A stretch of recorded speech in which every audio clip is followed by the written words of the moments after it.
Urban Tube. Retrouvez Servanodou sur IFM 96.8. Salut à tous, bienvenue dans cette émission hors série de votre émission Urban Tube. C'est un grand plaisir de vous avoir naturellement. Aujourd'hui, on a l'occasion d'avoir en représentation, pas Luxandra Wandy, mais également une femme. Dodo, bienvenue. Merci, Servi. C'est un grand plaisir de t'avoir. Notre invité qui est là pour nous parler de son aventure au Qatar. Un invité déchu, un supporter déchu des Lions Indomptables, Auguste Gassam. Bonjour et bienvenue. Bonjour Servet. C'est vrai que ça fait rire, mais tu as choisi aujourd'hui de parler à cœur ouvert. Merci d'avoir choisi Urban Tube pour t'exprimer. Merci à toi d'avoir accepté de me recevoir. Je pense que ça me fait beaucoup de bien de m'exprimer, de partager ce que j'ai pu ressentir durant cette aventure rocambolesque. Je crois que c'est ce que je peux dire. Alors, attardons-nous d'abord sur le fondamental et surtout sur ta carte d'identité. Qui es-tu, Auguste Gassam ? Alors, je suis Auguste Gassam, ça c'est le nom que j'ai décidé de choisir pour ma future carrière d'homme médiatique ou de journaliste. Je suis étudiant à l'université de Yaoundé 1, filière sciences du langage et communication. Je suis âgé de 23 ans. Et voilà, je suis passionné d'art oratoire. Je pense que c'est ce qui a permis que je puisse me retrouver au Qatar. Exactement. Alors, par rapport à cette aventure au Qatar, ça commence d'abord au Cameroun parce que tu fais partie de celles et ceux qui ont été choisis pour supporter les Lions Indomptables, mais particulièrement tu es l'invité spécial de Samuel Eto'o. Ça s'est passé comment justement cette invitation ? Alors, l'histoire elle est vraiment extraordinaire parce que jusqu'à présent, quand je la racontais encore à mes parents dernièrement, je n'arrivais pas à croire que ça s'était réalisé. Donc, il y a de cela quelques mois, je pense que ça fait 4 mois, voilà. Je suis entré en contact avec une dirigeante ou une responsable du programme des Nations Unies pour le développement. Et elle m'a fait savoir qu'il y avait un projet conjoint de la FECAFOOT, du programme des Nations Unies pour le développement, et du ministère des Sports et de l'Éducation physique qui consistait, ou du moins qui consiste parce qu'il est toujours d'actualité, à construire 10 complexes multisports sur l'étendue du territoire camerounais. Et il fallait des ambassadeurs pour le projet. On y est arrivé, on nous a briefé sur le projet, c'était vraiment intéressant. Et on nous a demandé d'écrire des discours sur le sport. Et moi, j'avais choisi la thématique du sport et de la décentralisation. On était plusieurs jeunes, on nous a demandé de faire des discours, on allait choisir le meilleur pour le présenter le jour de l'inauguration, qui était le 4 août 2022, voilà, au Hilton Hotel. Et j'ai écrit mon discours, je l'ai envoyé, je savais pas que j'allais être retenu, et j'ai été choisi pour le présenter. Ce que je ne savais pas, c'est que Eto'o allait être là. Ce que je ne savais pas encore, c'est qu'il allait faire son allocution, et que dans son allocution, il allait nous dire qu'on va partir au Qatar. Donc le 4 août 2022, justement, j'arrive au Hilton. Et voilà, on me dit que c'est moi qui ai été choisi pour faire le discours. Donc je me prépare psychologiquement parce qu'il y avait plus de 100 personnes dans une grande salle du Hilton, devant des ambassadeurs, devant des représentants de ministres, devant Samuel Eto'o. Le stress est bien son parenthèse. C'est vrai que je suis un peu habitué à la scène parce que je parle régulièrement devant les gens, mais un auditoire de cet acabit-là, c'était la première fois. Donc finalement, je prends mon courage à deux mains quand c'est mon tour, vu que je suis le dernier à passer en été 2, j'étais avec Diela, qui est une élève au secondaire.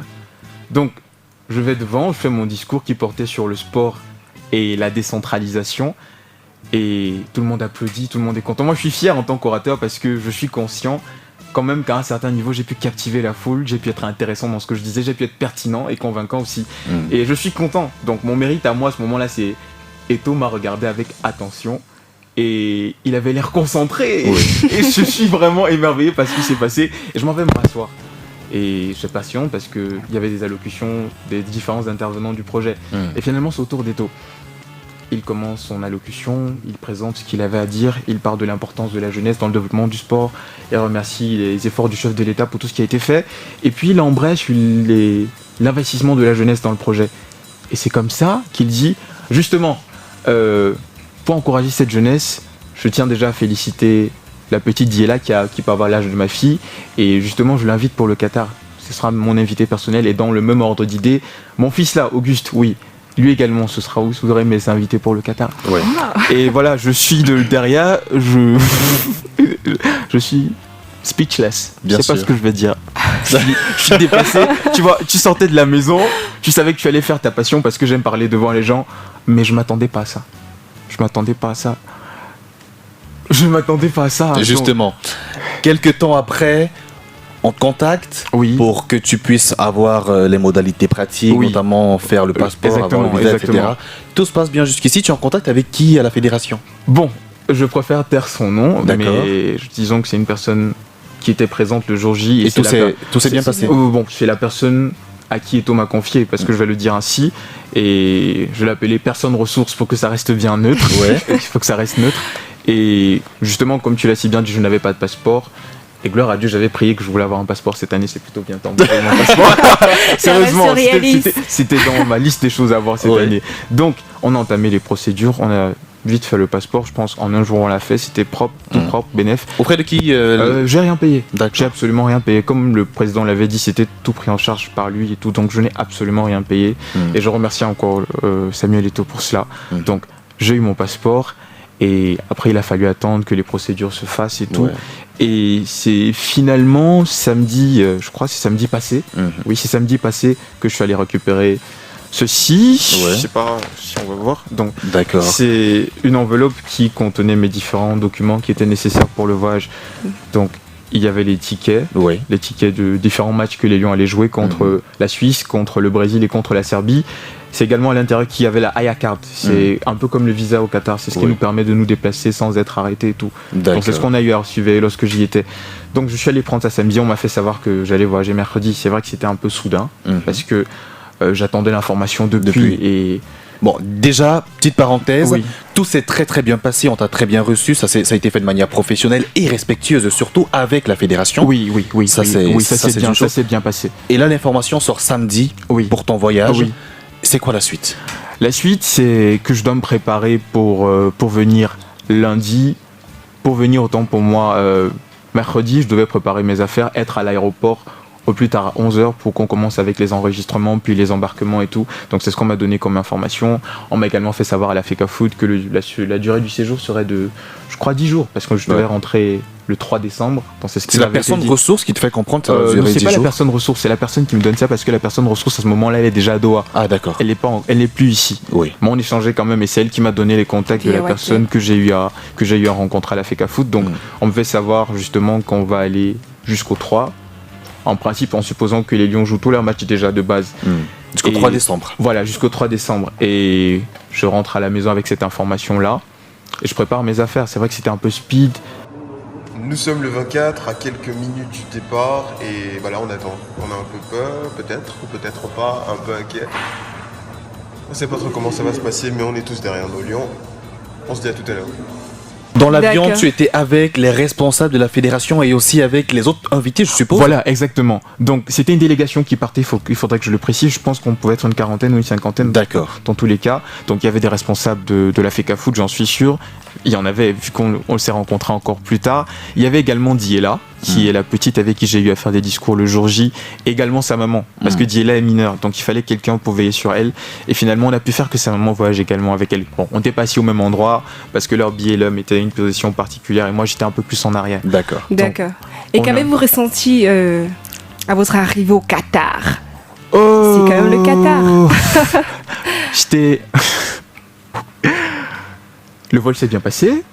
On est arrivé, déjà première surprise, c'est que je ne savais pas que j'étais avec Miss Cameroun. Dans l'avion. Je savais pas. Donc c'est quand on descend que je me rends compte qu'elle est devant moi. Et puis je dis waouh, c'est une belle surprise, j'ai pris une vidéo avec elle. Forcément, elle était très gentille, donc on descend. Bonsoir, je suis avec la Miss Cameroun, je peux vous donner un plaisir beaucoup. Très content de vous savoir ici. Il y aura beaucoup de soutien. Je suis venu également pour du soutien aux Lions. Un coucou à leur dire. Et on est en place, ils sont prêts à tout vous et on espère un coup avec la Côte d'Ivoire. Rendez-vous demain au stade. Bye bye. Merci. Il y a beaucoup de lumière partout, c'est un peu surprenant, je suis pas habitué à ça. On descend, on arrive à l'aéroport, on entre dans l'aéroport justement et je commence à prendre des vidéos. Mais ça c'était interdit parce qu'après on est venu me dire que non, on peut pas encore prendre des vidéos ici. Mais moi j'étais tout excité, follement surpris, émerveillé parce que j'étais en train de voir. Sûrement qu'on avait écrit interdit là non, en arabe. En arabe. Bon, elle est bien bonne celle-là. C'était en arabe, peut-être, mais j'ai pas vu. Donc il y a eu un personnel qui est venu qui l'a dit en anglais. No, it's forbidden, something like that. C'était pas évident de comprendre parce que l'anglais d'ici et leur anglais c'est un peu compliqué. Oui. Mais j'ai quand même compris qu'il fallait que j'arrête de prendre les vidéos. Donc j'ai arrêté de prendre les vidéos. On a checké mon passeport, on a checké mes bagages. Et finalement on est passé. Presque tout le monde est passé. On a pris un bus qui nous a amenés à l'aéroport. Et voilà, la communauté... De l'aéroport, tu veux dire? Qui Oui. vous a amené de l'aéroport pour le lieu de résidence. Bon, je me suis sauté une étape. Oui. Quand on est arrivé, le bus nous a transportés de lieu d'arrivée à Oui. l'aéroport. Ah, d'accord. Voilà, déjà. Donc on est arrivé, la communauté, la délégation avec laquelle on était, on a commencé à faire du bruit en bon camerounais, avec des tambours, avec des vuvuzela. Donc il y avait tout le monde qui venait de prendre... Les gens étaient surpris. Parce que quand les Camerounais sont quelque part, Ouais. ça ne s'ignore pas. ça ne s'ignore pas. Donc on a commencé à crier. On était très contents de savoir qu'on va venir supporter nos frères, les Lions Indomptables. Et puis ça s'est plutôt bien passé. Il y avait des gens qui nous ont donné des puces parce qu'il fallait qu'on puisse se connecter. C'était gratuit aussi. Ça a été très rapide. Et puis on a suivi les guides. Après avoir récupéré nos bagages, bien évidemment. Donc on est finalement sortis de l'aéroport. Et puis il y a des véhicules qui nous ont transportés jusqu'à nos lieux de résidence. D'accord. Et comment était l'accueil Alors, dans votre résidence? l'accueil dans le lieu de résidence, c'était un peu calme parce que tout le monde était fatigué aussi. Parce qu'il faut dire que le trajet a fait 6 heures. Ouais. C'est 6 heures de temps non-stop, sans escale, c'est pas évident. Donc tout le monde était fatigué. Je crois qu'on est arrivé à l'aéroport aux environs de 22h. Par là, 22h, 23h. Ouais, vous avez fait du bruit à 22h d'accord. On est Camerounais. Ouais. Il n'y a pas d'heure pour faire du bruit. Donc, on est arrivé à l'aéroport à 23h, mais on est arrivé au lieu vers minuit, 1h. D'accord. Et on est arrivé, il y avait encore quelques tracasseries parce qu'il fallait avoir les enregistrements dans la base de données du village dans lequel on était, qui avait plusieurs villas. Donc il fallait qu'on puisse identifier chaque personne dans sa villa. Il a fallu attendre, je crois que j'ai attendu près de 2 heures. D'autres personnes ont attendu plus longtemps. Donc finalement, je gagne ma chambre aux environs de 2h, 3h30. Par là. En sachant qu'il va falloir se réveiller à 8h pour partir rejoindre les Lions. Donc l'accueil était plutôt calme. C'était vraiment calme. Tout le monde était fatigué. On voulait juste rejoindre sa chambre et tout. Donc, on va séjourner dans une villa en principe 3 chambres. Voici la nôtre, ça c'est le salon. Je ne vais sans doute pas regarder la télé, sauf si j'utilise mon décodeur parce que tout est en arabe.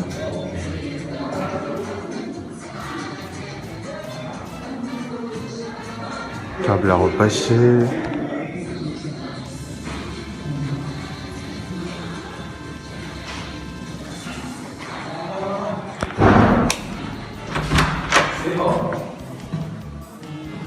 Toilette.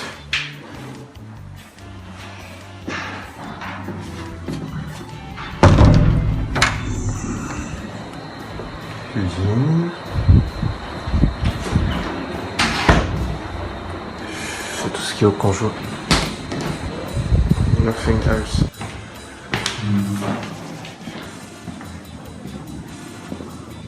Donc, là c'est ma chambre.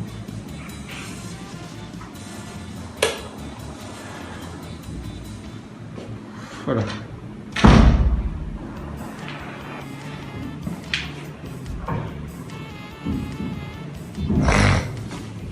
Serviette. Toilette.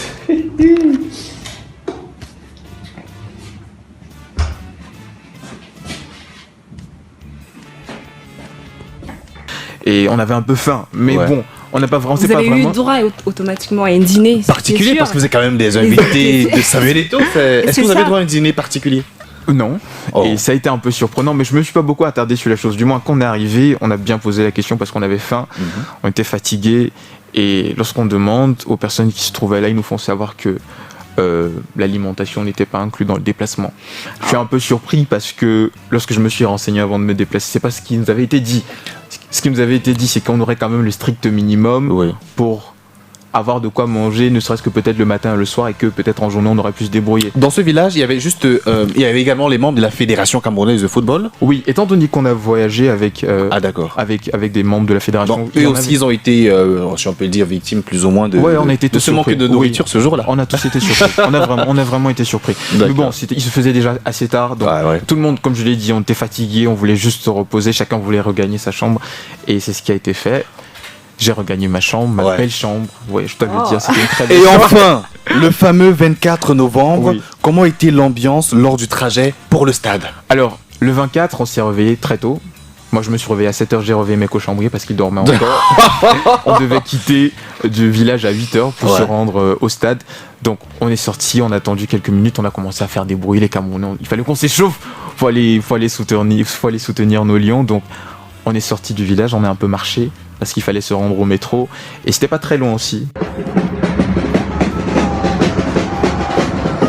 Donc là on est en train d'aller au stade, je ne sais pas où ça se trouve, on peut marcher depuis, je ne sais pas où on va, mais bon, il y a la bonne humeur, il y a la joie, donc on avance et on continue à supporter. Et puis il fallait aussi qu'on découvre un peu l'endroit, voir à quoi ça ressemble, on a un peu marché, et on est arrivé au métro, et c'est là où les bruits ont commencé avec beaucoup d'intensité, on a fait du bruit, les gens se sont filmés avec nous, tout le monde était impressionné, tout le monde voulait se filmer avec les Camerounais, on s'est même un peu trompé à un certain moment quand il fallait prendre le métro, parce que le guide, je sais pas ce qui s'est passé, mais on a pris le métro 3 fois au lieu de 2. Ça a pris un peu plus de temps que prévu, mais finalement, après on est arrivé. Après être sorti du métro, on a pris le bus, je crois, 2 fois avant d'arriver au stade. Ça s'est bien passé, c'était vraiment festif, il y avait la joie, la convivialité, la bonne humeur. On était le Cameroun représenté dans le métro. D'accord. Mais est-ce que, lorsque vous étiez arrivé au stade, est-ce que tu as eu à faire des rencontres hors des personnes avec qui vous avez eu à faire le voyage? Alors, quand on est arrivé au stade, tout le monde s'est dispersé. Parce qu'on avait tous nos tickets, donc c'était plus vraiment nécessaire de rester en groupe. Chacun savait où il devait aller, même avec un peu d'intuition. Donc, il y avait tellement de choses à explorer. Il y avait des danses du Qatar, des femmes qui dansaient, des hommes qui dansaient, des hommes qui chantaient, des femmes qui dansaient. Donc c'était vraiment le folklore culturel, il fallait s'y lancer pour voir ce qui en découlait, chacun allait de son côté. Il y avait des jongleurs russes aussi, je crois qu'il y avait le sosie de Messi que j'ai également vu. J'ai eu à prendre des photos des gens avec lui, il y avait un sosie de Messi, il lui ressemblait beaucoup. Il y avait des joueurs qui faisaient du jonglage avec le ballon. Il y a un Camerounais avec qui j'étais qui a également eu à en faire. J'ai pris quelques vidéos. C'était vraiment super. Donc j'ai profité pour explorer. J'ai pris quelques photos avec un Japonais aussi parce que j'aime bien les Japonais. Parce que je suis un petit peu otaku. Tout ce que j'ai pu lui dire c'était konnichiwa pour lui dire un peu bonjour, mes salutations. Et après on a pris un selfie. Je lui ai dit arigato. Donc j'ai pris beaucoup de photos. J'ai pris des photos avec le Japonais en question. J'ai pris des photos avec des Mexicains, avec des Américains. En gros, tout était magnifique. Ouais, c'était vraiment bien. Et là, après, tu assistes à ta première rencontre dans une Coupe du Monde. En direct. En direct en plus, au stade. Le rêve américain. Cette fois-ci, le rêve qui a mon rendu possible. Donc, j'arrive dans le stade, je suis émerveillé, c'est beau. D'autant plus qu'on arrivait avec un peu d'avance, donc c'était pas encore bondé. Il y avait la possibilité de voir vraiment à quoi ça ressemblait. Quand c'était vierge, il y avait des journalistes, parce que je vais être journaliste aussi, il y avait des journalistes qui étaient là en direct en train de parler devant la télé et tout. Et on avait la possibilité de les voir, c'était pas interdit. Donc je descends, je gagne mon siège. Pour l'instant, il y avait personne où j'ai pu sortir encore pour aller faire un tour, voir à quoi ça ressemblait. C'était magnifique. Incroyable. C'était incroyable. Donc après, on a patienté quelques minutes. Finalement, j'ai gagné ma place, je me suis assis et les lions sont entrés, on a commencé à crier et tout. La rencontre, on la connaît, on l'a suivie. Malheureusement, défaite des lions indomptables, amère, surtout pour celles et ceux qui étaient sur le terrain, en tant que supporters, bien sûr. Ça fait encore plus mal parce que, bon, je l'ai mis en statut, ce que vous ressentez comme peine à la maison devant votre télé, dites-vous comment je ressens ça par 1000 parce que vous êtes devant la télé, devant la télé, il y a un certain détachement quand même. Là, nous, on est en direct, on peut presque les toucher du doigt. Et ça m'a vraiment fait mal parce qu'il y a de belles opportunités qui n'ont pas été concrétisées en première mi-temps. Justement. Et voir ça en direct, ça fait vraiment mal. Mais après, j'ai plutôt été content parce que de manière générale, le jeu était bien, il était beau, il était appréciable. Un peu déçu parce que je pense qu'on aurait dû gagner. Toutes les chances étaient là à la première mi-temps. Choupo n'a pas fait ce qu'il fallait faire. Le ballon est rond, ça fait mal, mais on se dit que ça va aller pour les prochains matchs. Et on espère qu'ils ont retenu les leçons. Et le fair play des Camerounais supporters aussi était encouragé parce qu'à la fin, lorsque les joueurs sont venus nous saluer, il n'y a pas eu des comment on les appelle ça? On n'a pas eu des ouh, c'était vraiment des applaudissements. Tout le monde était solidaire. Il y a eu cette solidarité-là qui m'a vraiment touché. D'un autre côté, il y avait des Algériens. Ce qui est bizarre, c'est que là où je me trouvais, il y avait un rempart qui séparait deux camps. Il y avait les Algériens qui étaient à gauche et les Camerounais qui étaient à droite.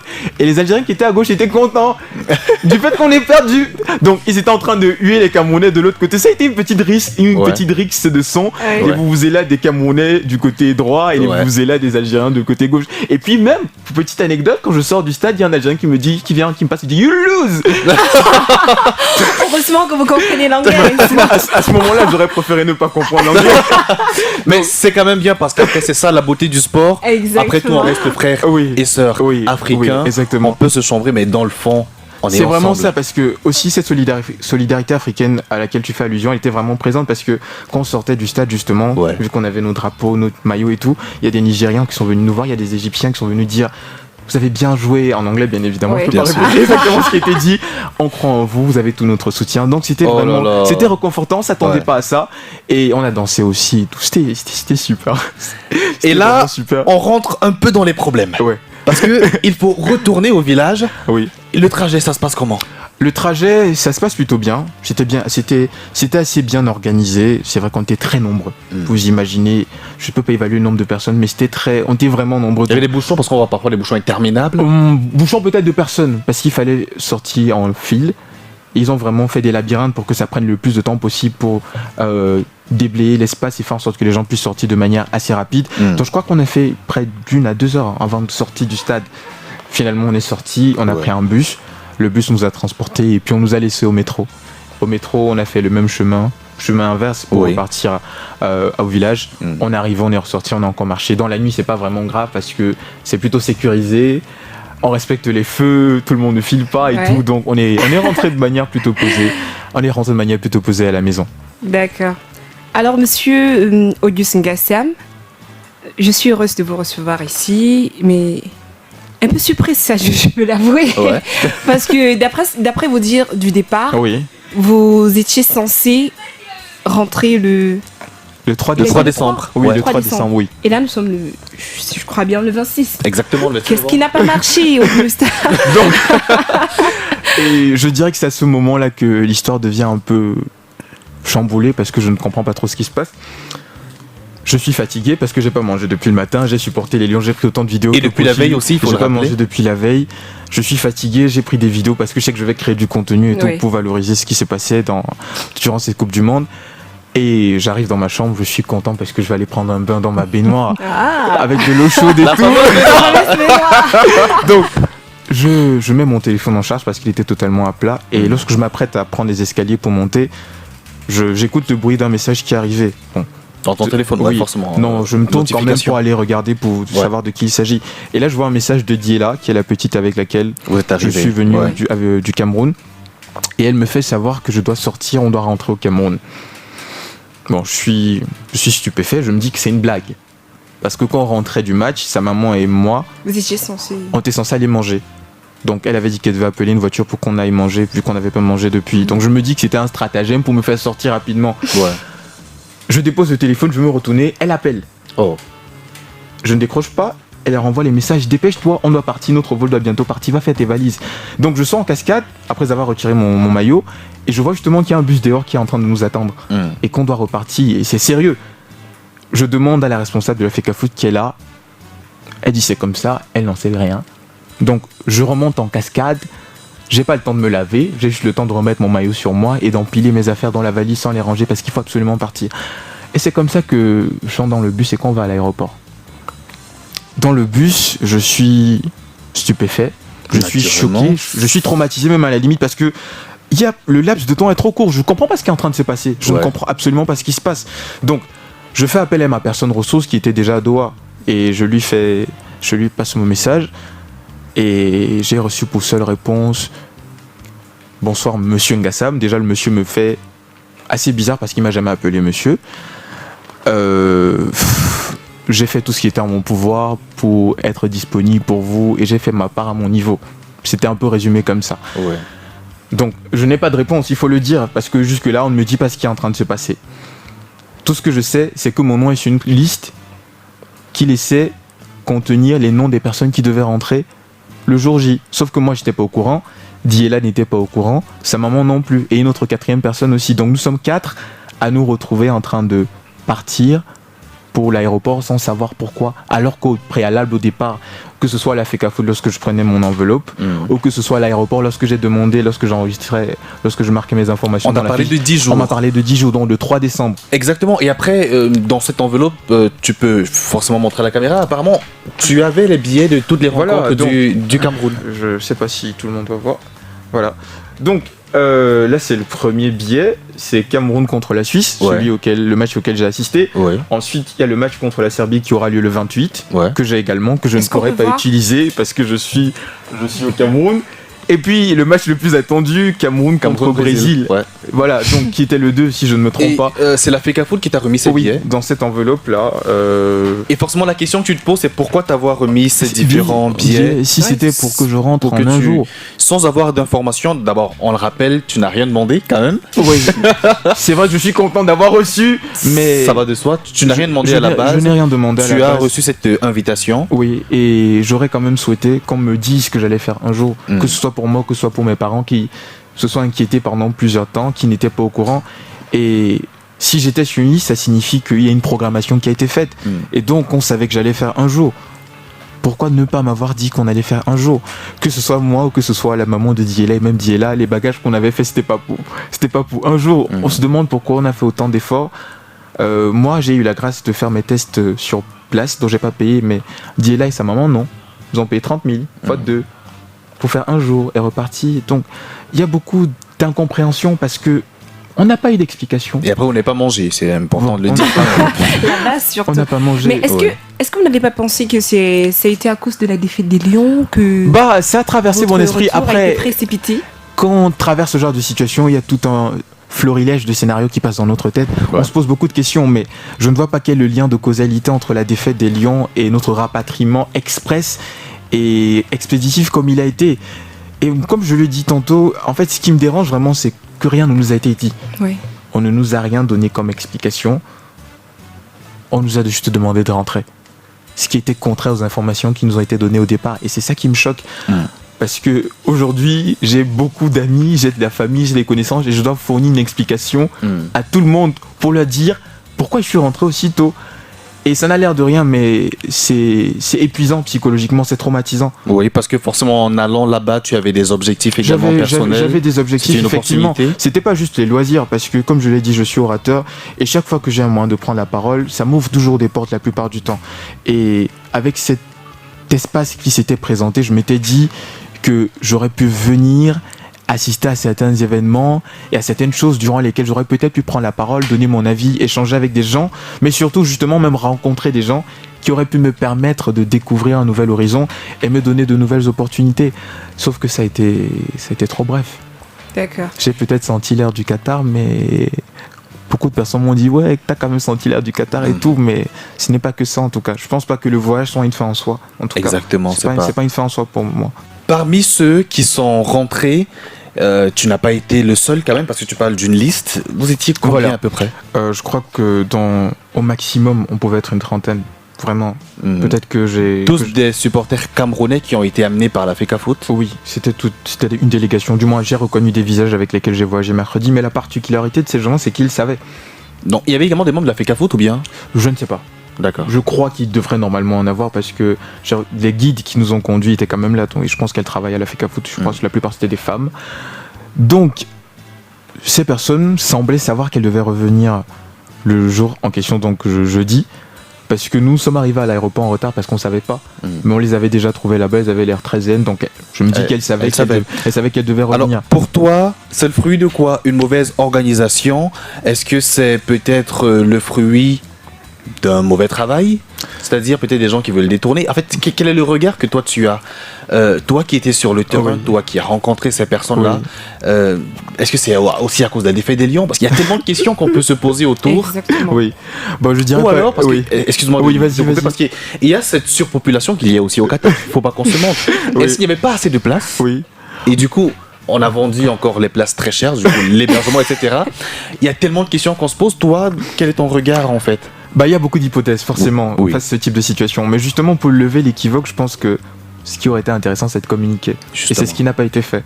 Et c'est ce qui me dérange jusqu'à présent, parce qu'on n'a pas communiqué. Il y a un problème, il y a eu un gros problème de communication.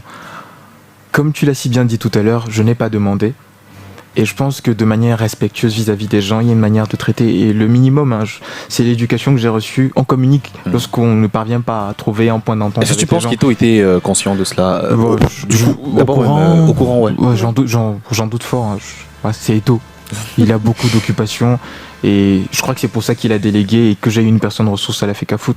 C'est pour ça naturellement que quand il y a eu des embroglios, je me suis conduit vers la personne pour qu'elle puisse me donner des informations. Mais ça n'a pas vraiment abouti à grand chose de toute évidence. Aujourd'hui, le fait de parler, est-ce que pour toi c'est une thérapie? Pourquoi choisir présenter cette histoire aux yeux du monde, aux yeux des Camerounais? Je veux déjà me libérer. C'est vrai que c'est peut-être une raison un peu égoïste, mais j'en avais besoin sur le plan personnel parce que personne ne m'a écouté dans une certaine mesure à la FECAFOOT, ou bien personne n'a voulu me donner une explication et je suis toujours dans le flou jusqu'à présent. Et après, je pense que c'était nécessaire de devoir partager cette histoire-là parce que je me dis peut-être qu'il y a d'autres personnes qui vont vivre ou qui ont eu à vivre des histoires comme celle-là et qui n'ont peut-être pas eu l'occasion de la partager avec d'autres personnes. Et c'est une thérapie, comme tu le dis, vraiment de partager ça. Les bons côtés, parce qu'il y a eu des bons côtés, je ne vais pas le négliger. J'ai vécu des expériences incroyables en speed, très speed. En un jour, ouais. En un jour.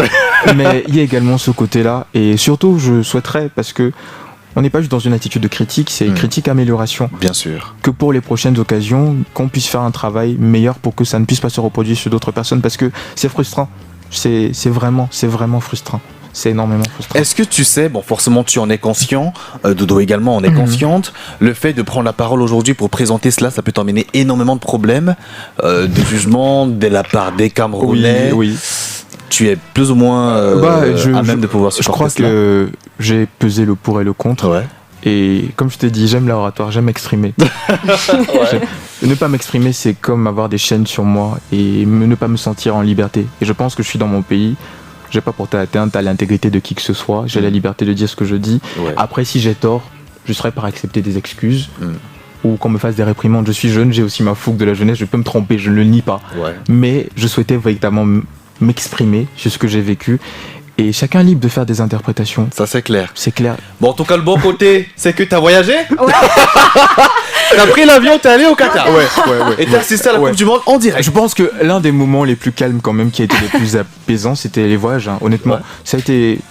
Camerco, c'était génial. Attends, mais dans l'air. Dans la mesure où. Oui. On se dit que tu as fait 24 heures dehors. Oui. En fait, on retire d'abord les 6 heures de vol. Ouais. Aller-retour, ça fait 12 heures. En fait, t'as fait 12 heures dehors. Quoi. T'as fait 12 heures de temps au Qatar. 10 heures chrono. Ouais, c'était speed. Ouais, j'imagine, Jack Bo. On aurait dit à un homme d'affaires qui allait faire une transaction hyper rapide, qui allait revenir aux Pays-Bas. C'était pas ça au départ.